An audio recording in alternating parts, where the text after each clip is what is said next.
Hello guys, welcome to Gayatri steno coaching zone. हमारे channel पर आपको मिलेंगी हिंदी और इंग्लिश की डिफरेंट स्पीड की डिक्टेशंस। अगर आपको हमारा चैनल अच्छा लगे तो लाइक करें, कमेंट करें, वीडियो को शेयर करें और चैनल को सब्सक्राइब करना ना भूलें।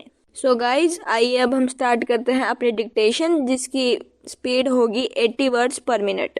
सदन के सामने यह विनियोग विधेयक क्रमांक 3 आया है और इसमें यह व्यवस्था दी गई है कि भारतवर्ष की संचित पूंजी में से 1 अरब और 60 करोड़ रुपए से अधिक धन निकाला जाए और उनको भारतवर्ष की उन सेवाओं पर खर्च किया जाए जो अनुसूची में अंकित हैं। वे राम, उदाहरण के लिए जैसा कि हमारे पूर्ववर्ती मित्रों ने कहा है, संभवतः इस विनियोग विधेयक में जिन जिन कार्यों के लिए और जिन मंत्रालयों के लिए जितने धन की आवश्यकता है उनकी यहाँ एक सूची दी गई है। वे राम, इस वर्ष 1968 की अपेक्षा जो विशेषता रही है वह यह है कि जब से बजट आया है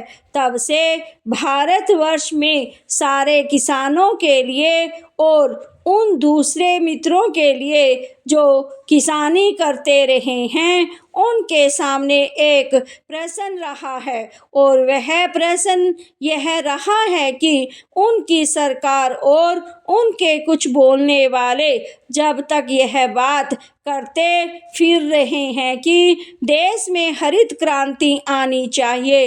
हाँ, हरित क्रांति आ रही है। वे राम, इससे पूर्व भी कांग्रेस पक्ष की ओर से समय समय पर इसी प्रकार के नारे दिए गए। वे राम, कभी यह भी कहा गया कि आराम हराम है, कभी यह कहा गया कि जय जवान जय किसान और अब तीसरा नारा हरित क्रांति का आया है। वे राम, हम समझते हैं कि इस नारे में कोई दम नहीं है। वे राम, इस नारे में इसलिए कोई दम नहीं है क्योंकि यह नारा देखने में बहुत आकर्षक, बहुत सुंदर है, लेकिन इसके पीछे तथ्य बिल्कुल नहीं है। वे राम, किसानों के ऊपर टैक्स लगाने की मंत्रिमंडल के द्वारा और कांग्रेस के अन्य मित्रों के द्वारा जो बात कही गई है वे मित्र कभी खेती नहीं करते हैं और न खेती के बारे में जानकारी ही रखते हैं।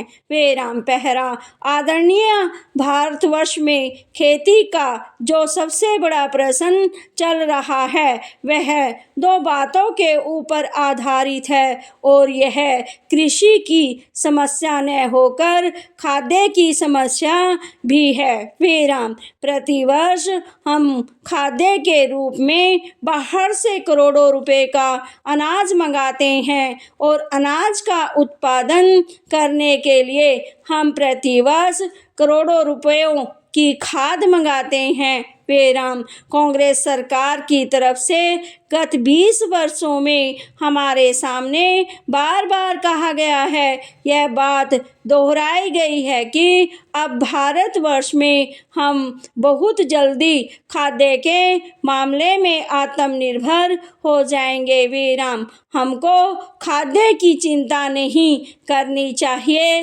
लेकिन कांग्रेसी मित्रों ने जितने जोर से यह कहा कि हम खाद्य की समस्या सुलझा रहे हैं उतनी ही खाद्य की समस्या उलझती गई है। वे राम, पहरा जनसंख्या की जो बात कही जाती है उसके मामले में हम यह निवेदन करते हैं कि एक बार परिवार नियोजन के बारे में और जनसंख्या के बारे में जब सारे संसार में चर्चा चल रही थी तो हमारे योग्य मित्र श्री शीलभद्र याजी को याद रखना चाहिए कि उस समय रूस के पत्र प्रावदा ने आलोचना करते हुए क्या लिखा था?